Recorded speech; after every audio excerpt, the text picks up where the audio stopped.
Right, last Thursday we talked about the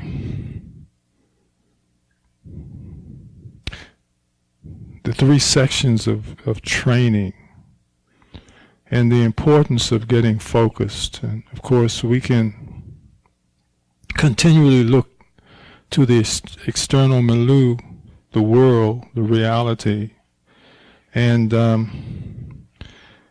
see how there seems to be a concerted effort to create upsetness. It's not just a matter of what's happening in the world that is more or less natural, but it seems to be aggravated by people's intent to make it even more agitated and aggrieved. And so it's important for us who can to begin to really create within themselves that stillness and peace so that they can then give that to the world, so that they can be a part of that stillness and peace that they want the world to be. And for no other reason than to be examples to our families and our neighbors and our communities that it is possible in the midst of suffering and confusion to be still.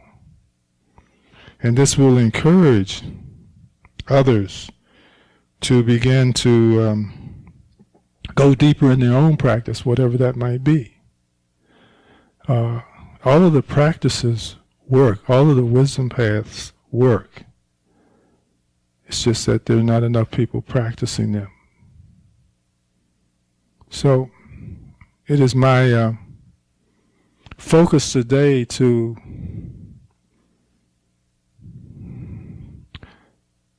stoke the fire of desire. Now I know that doesn't seem to be congruent with what the Dhamma is and what the Buddha taught, but that there is a desire that's necessary, a desire to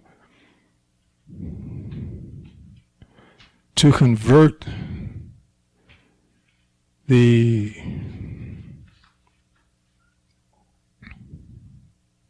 defilements of mind into something stable and presentable to the world and to ourselves.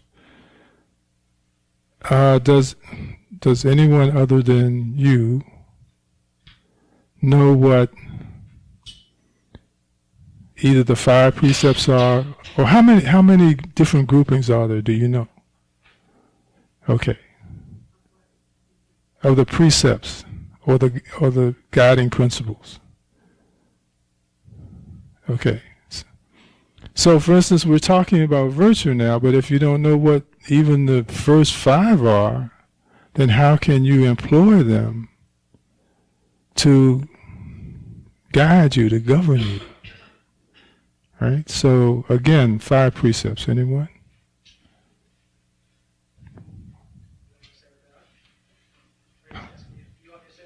Yes, I do.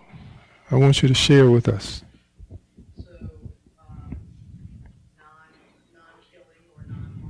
Mm-hmm. Mm-hmm. Refraining from sexual misconduct. Mm-hmm. Refraining from long or harsh speech. Mm-hmm. The way I translate the last one is refraining from intoxicants which can cloud. Okay, great. So did everyone hear those 5, right? Now these 5 are usually and most often offered to the lay Sangha. There's also 8 precepts that are offered to the lay Sangha and to samanas or novice nuns to take as a start.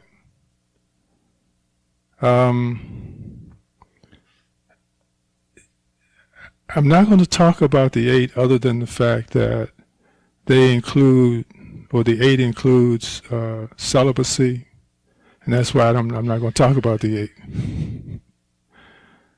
I know it's too much for most people to deal with. Dancing and going to public shows, and also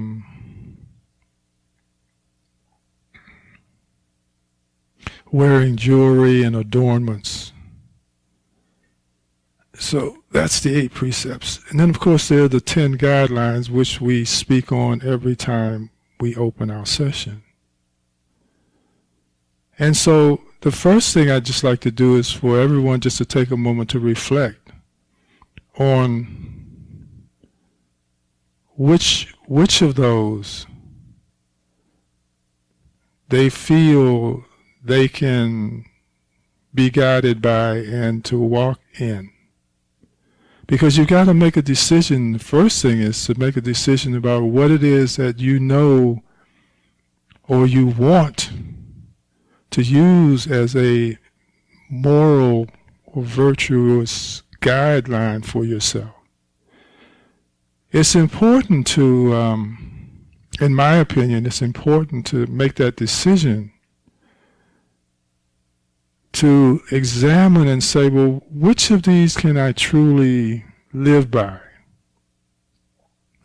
And it's not necessarily at this point that you are living by them, but that you have the intention to live by them.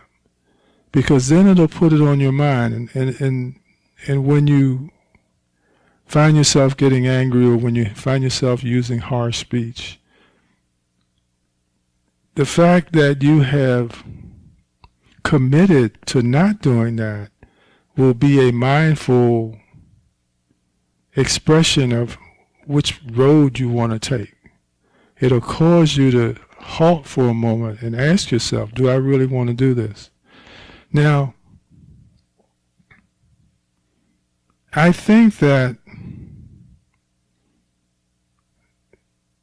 in my opinion, you should also establish a commitment to reciting the precepts that you've said you're going to follow every day. Now, when we were back in the Christian theology, we would call them prayer. We're saying our prayers. We're reminding ourselves of what we're committing to. And I think it's necessary to do that, to keep refreshing ourselves that this is what I want to do. This is how I want to be in the world. I don't want to be of the world. I want to be in the world in a way that promotes harmony and peace. And if you choose the 5, by reciting those every day, every morning, every evening, it's that establishing of mindfulness that causes us to reach for that thing that we've always reached for, and then go, no, I said I wasn't going to do that anymore. The more we remind ourselves of that, the more we're able to let go of what we habitually grab onto that causes issues and problems in our lives and in the world and in our communities and in our families. So ultimately, the practice of the precepts, whichever number of precepts you choose to live with and work with, will help you to diminish the presence of the defilements and also the hindrances. So it has a natural way of helping us to clean our consciousness, to wash our minds so that the mind will be pure. In spite of what might be happening out here in the world. This is the thing. We've always talked about the fact that we're never going to change what's happening in samsara, in the world. That's a given. It's a classroom. It's a school. If that were going to change, it would already have been changed. I mean, we've had many enlightened masters who have walked the earth before we came here this time. Would have already been cleaned up if it was possible. But that's not, in my opinion, that's not the intent. The intent is the gift is to always have choices. If the only choice we had was to be good, it'd be kind of boring.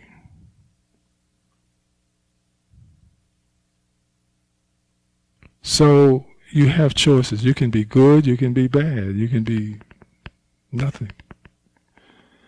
But in that space, for all of us, there's, again, the choice. I can choose.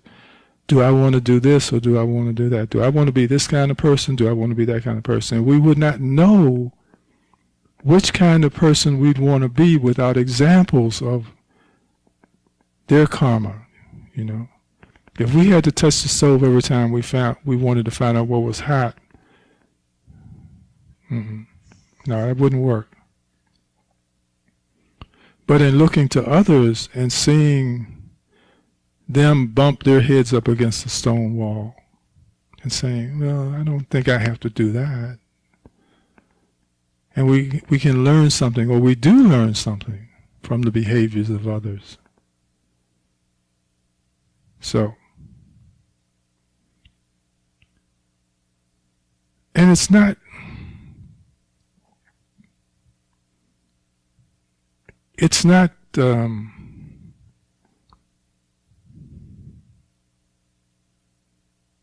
reflection on you to choose the 5, the lowest number. That's the point. These 5 will get you by.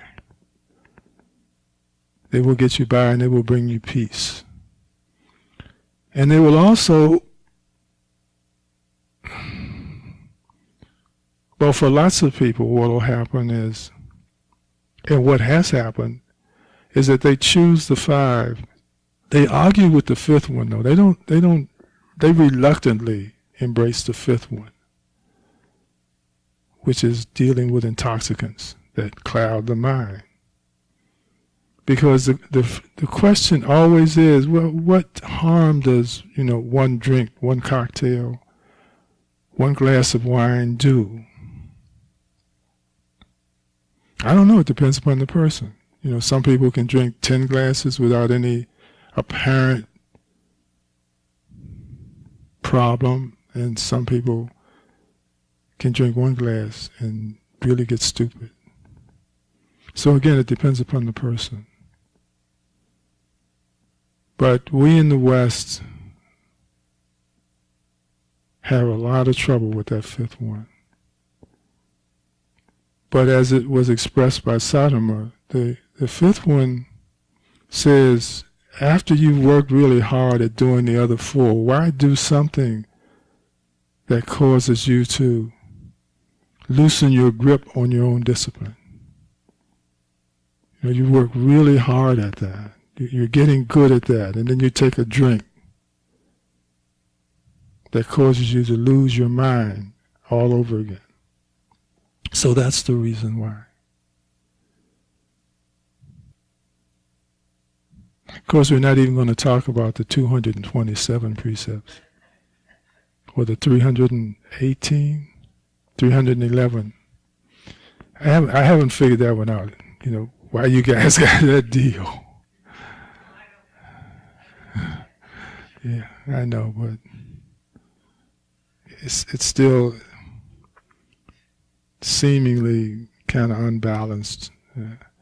If anything, we knuckleheads need the 311, and you guys need the 227. All right. So, I'm hoping that all of you will give serious thought to the expressions of virtue as voiced or presented through the precepts. Make a decision about which group you want to adopt or carry in your wallet. And then make that effort, that effort to always be prompted by and guided by the precepts that you say you want to walk in. And it's not, again, I think the the dilemma maybe in the different wisdom paths is that there are seemingly special days to observe them. Usually Sunday. When you're in your synagogue or your church or your masjid, and you're sort of getting close to them, getting close to this desire to be wholesome and non-toxic. Even the 8 are given for special days out of the month. But whichever ones you choose, my recommendation is to hold them close to you every day, reminding yourself every day that this is what you promised the world you're going to act like. And then commit and hold to that promise. Because, again, the world needs all of us in our best state of mind.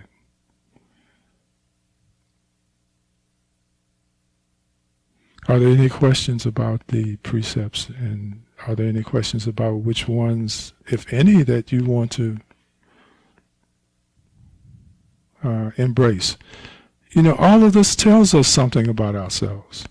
If we are saying, yeah, I want to come to Dharma talks, but I don't want to embrace any precepts, then you know something about yourself. And the point is, don't waste your time. Or more importantly, if one path or one practice doesn't inspire you to be the best that you can be, the best person that you can be, then my recommendation is to continue to investigate the wisdom paths, to find the one that does motivate you, that does stir the fire under your pot. That's what they're there for. They're not there to divide us. I mean, that's what they're used for, but that's not what they're there for. They're there to give us these different roads to enlightenment. And the kindness of the masters who devised them gives us more than one way to do it. Because we would all be in trouble if we only had one way, one way to get there.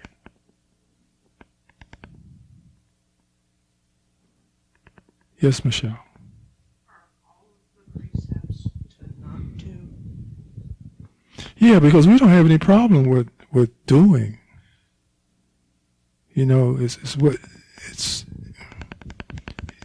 the same question. They say, well, why do they always talk about suffering? Well, it's because happiness isn't a problem.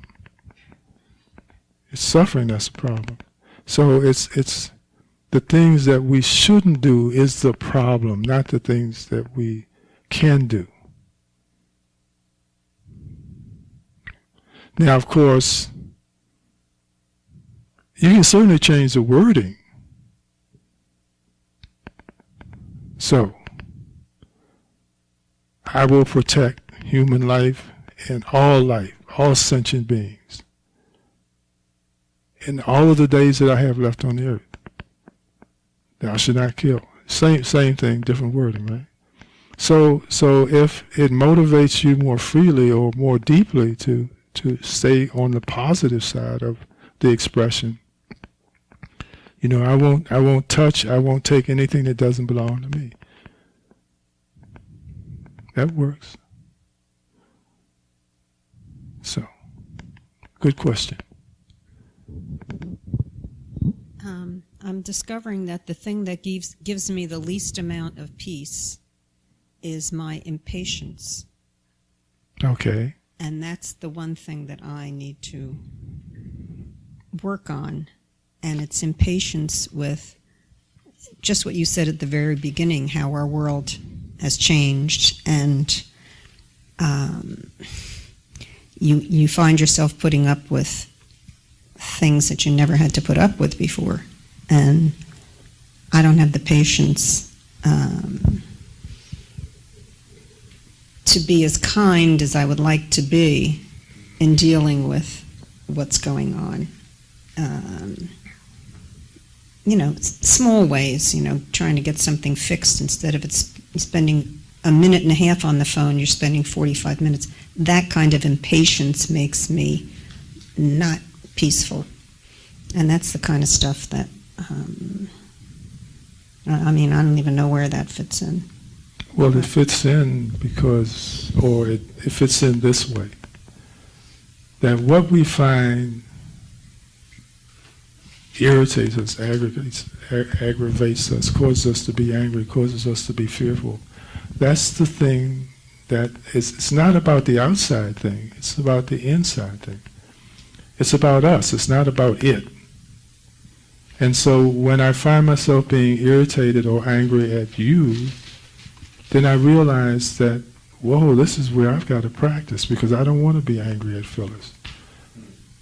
So it's about staying on the phone and listening to the elevator music and breathing and making sure that you do not allow to arise any aggravation or irritation toward that sitting still in that chair and waiting for the person to come on the line.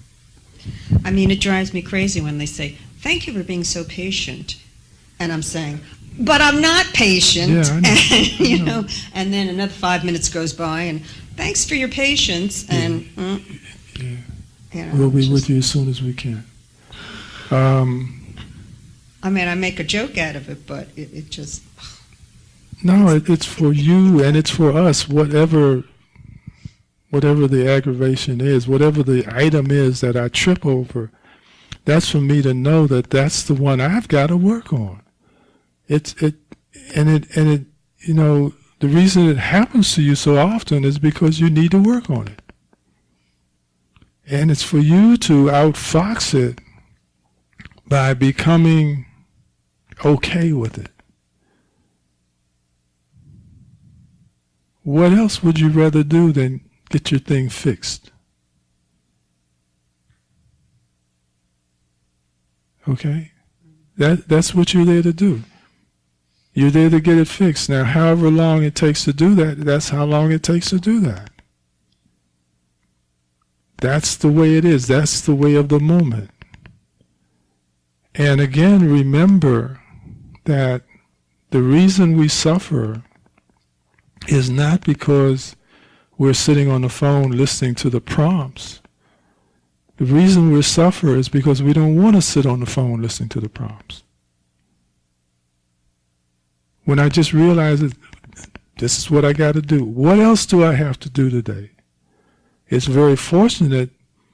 I can think of other things that I might have to do, but really I don't really have to do any of those things because right now I'm sitting on the phone waiting for a repairman or a service person or a customer representative to pick up the other end of the line and help me with my situation, which I can't do myself, so I need this person.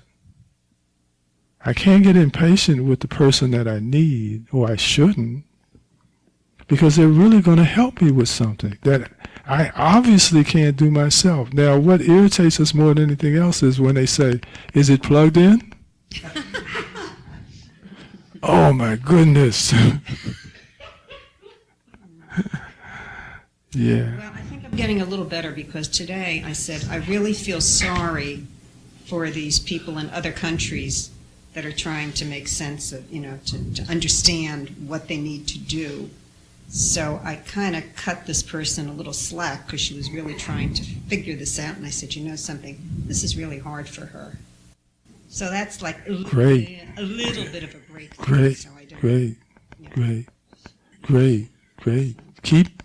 Continue to be mindful of that progress.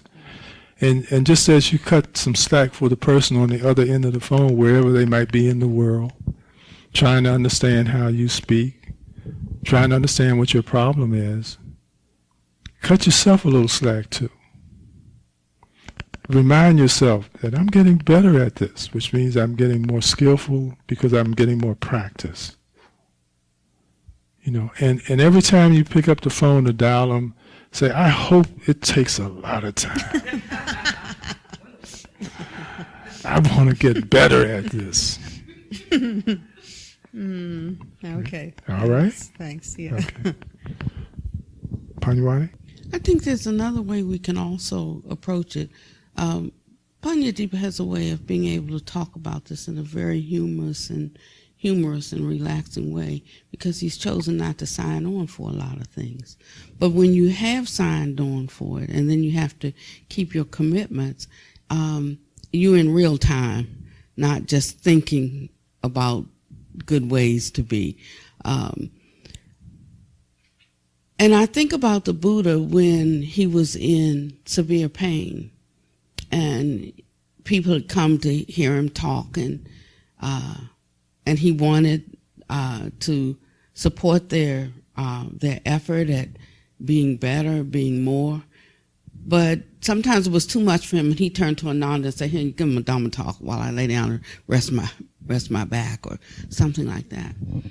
And so people talk about vipassana or insight, and how, every time that you're in meditation, you're reaching for these great insights into the nature of reality and how things are and all of that. But there's another aspect to meditation that we overlook. It's like the refreshment that comes in dipping your toe into the nothingness and knowing where that spot is, so that when the somethings start to get too much, you can turn your mind and go to that spot for a minute and recalibrate. And so I think it's important for us. It's not taught that much in the West, because everything is about whatever enhances our knowing, whatever enhances our brain, our intellect, that sort of thing. But what we all need is to find that spot, that sweet spot, that still spot, where everything just falls flat. The power goes out of everything to agitate us. So part of the meditation practice is finding that spot where the self drops away. There is that place. And when we know where it is, we can go to it, and it becomes a relief for us, a recalibration, and then we can start over again. So when temperature starts rising, we start getting a little quick, like somebody calls you at 6 o'clock in the morning and says, "Are you asleep?" And then they want to talk about something that we could talk about at 10 o'clock, not 6 a.m., and I'm saying, no, I don't mind the conversation. It just doesn't have to take place at 6. And then stepping back for a minute and saying, that's all right, and working with that, remembering where that spot is, where everything, I can handle everything, and when I find that spot, then I come back and I can speak to that person with kindness, because I recalibrated myself. Now I'm not expecting anything from them. Matter of fact, bring it on, because I found my still spot. So that's a part of the practice. That was my next Dhamma talk. So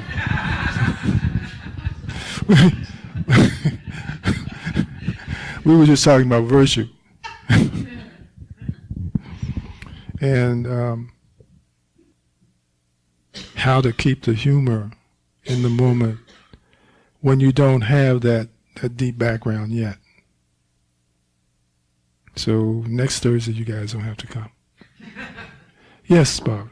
I was just going to say that coming to the Dharma talks, one of the things that's helped me is the mindfulness practice with the meditation. That if I do my work in the morning like that, I'm usually better prepared as I go through the day. And when I'm on hold on the phone, which used to make me crazy too, still does sometimes, but most of the time I'm able to catch myself and say, as you were saying, the suffering is because of me. It's because of how I'm thinking about this. It's because of the story I'm telling myself about this isn't right. They should do a better job than this. They shouldn't be on hold this long. This is ridiculous. And I get myself all worked up. It isn't the event. It is me. And when I can do that, then I can usually get centered again and relax a little bit. It's an opportunity to meditate. It's an opportunity. So the Buddha was giving us a hack then.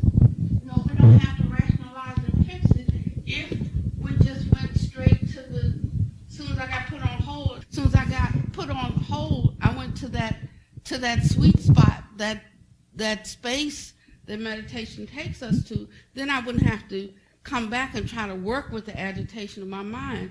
The minute I went on hold, I go right to that spot. So That's it true. gives us hacks That's that true. we can bypass the rationalization. The rationalization is if you can't just take it on face value and be there. You have to rationalize it. Then he has that teaching for that too. That's true. Yes. Yeah.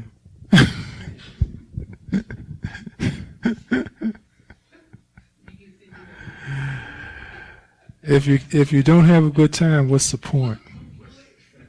What's the point? You know, to be able to laugh and be okay with it all is what we're talking about. All right. So I see everybody's got this very slight smile on their faces. You know, like they really want to let it go, but I'm in the Dharma hall, so I've got to kind of, yeah, you can grin. Okay. All right. Now, let's get to the part that Pannadipa was talking about. Let's start to go inside and still ourselves and find that still place, that quiet place, that empty place, that place where nothing bothers you because you're not there. That's why you're not bothered, because you are no longer present. And that's why it works so well.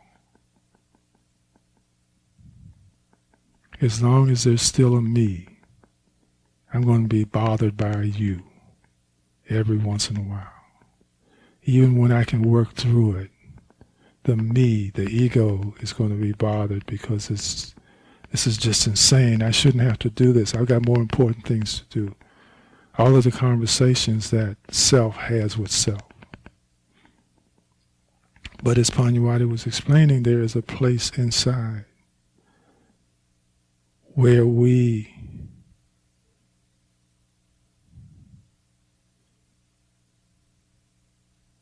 if we can let go of the self, if we can let go of the ego, we can drop into it. We can't go there as ourselves, though. We're not welcome there as ourselves. Because we're troublemakers. We're impatient. We're angry. We want it to be a certain way. Whatever heaven we find, we would want to rearrange it and change it all around.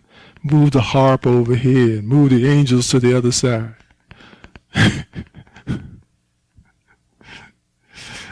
So that's why we're not welcomed, and that's why we have to lose the self in order to find some peace. So the nutriment, the food that the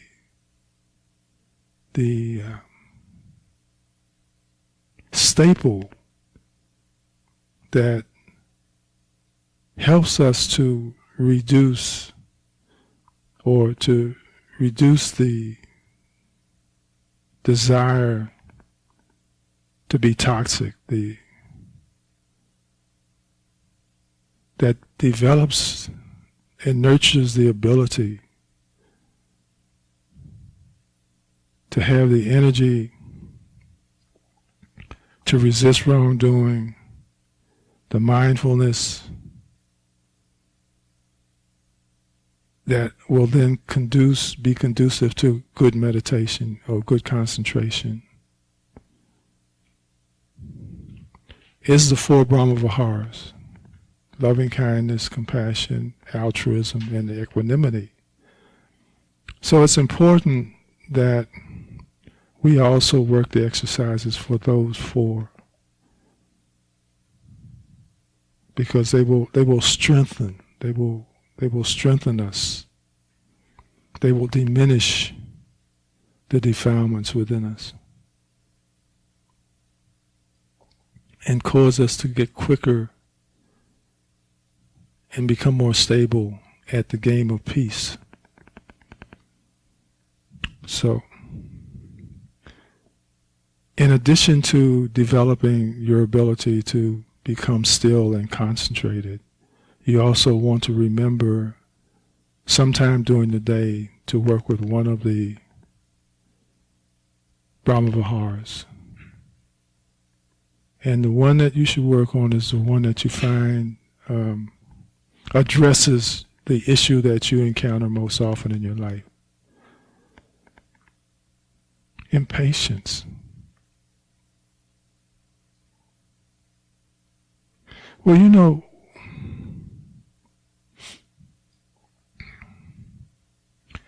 impatience is the beginning of something. It is rage peeking out. You know, so when we talk about impatience, we're also talking about irritation. And this is the beginning of anger. This is the beginning of rage. It's on the same timeline. It's just we express it differently, but it's on the same timeline. And it's the same thing. It's just in this baby stage. So, of course, that would be loving kindness. So one of the things that we could do while we're waiting for them to come on the line is send them that love, send them that kindness, you know, hoping that they're not being exploited by the companies that they work for. Hope that they're making a decent wage, that they have a good health plan, that they don't have a Republican Senate. Okay. So, pick, yes. Years ago, I made the mistake of praying for patience. Don't do that. You will have more opportunity to abandon. Pannadipa knows that too. Yeah. She cautions us about that often. Yeah. Yes, indeed. Okay. So, anyway, pick the one you want, whether it's the Brahmaviharas or looking at your breath or working with other parts of the body, whether it be the elements or the foulness of the body. But at this point in your development, if you are not seeing light and form, I would suggest that you stay with the body, whether it be the breath, again, whether it be the elements, or whether it be the foulness of the body, but stay with the body. The body is easier to find than consciousness. The body is easier to find than feeling. Right? But this body is pretty gross. Well, gross in that gross sense, but also gross in the fact that it's coarse. It's thick. You can't miss it. Okay.